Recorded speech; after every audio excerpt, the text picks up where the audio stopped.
घने जंगलों के बीच एक छोटा सा गांव आबाद था जिसका नाम शांतियौन था। ये गांव अपनी कुदरती खूबसूरती और पुरसुकून माहौल के लिए मशहूर था।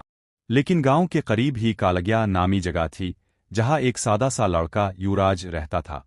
वो गरीब घराने से ताल्लुक रखता था, मगर इसका दिल बड़ा और ख्वाब बुलंद थे।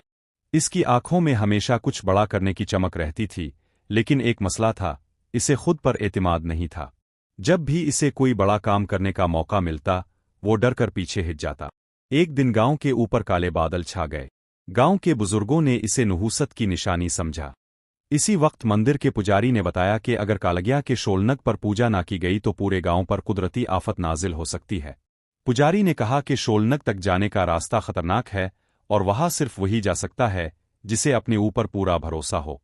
कई नौजवानों ने जाने की बात की, लेकिन डर के सबब कोई आगे ना बढ़ सका। युवराज खामोशी से ये सब देख रहा था।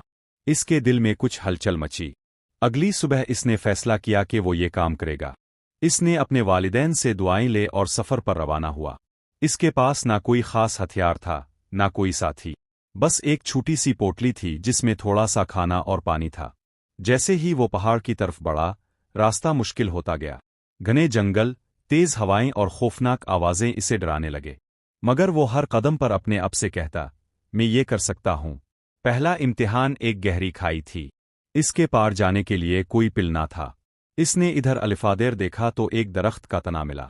इसने अपनी ताकत से तना खाई पर रखा और एहतियात से पार कर गया। दूसरी आजमाइश जंगल के अंदर अजीब से गरीब जानवर थे। वो खौफनाक नजर आते थे, मगर हकीकत में सिर्फ डराने के लिए थे, नुकसान नहीं पहुंचा सकते थे।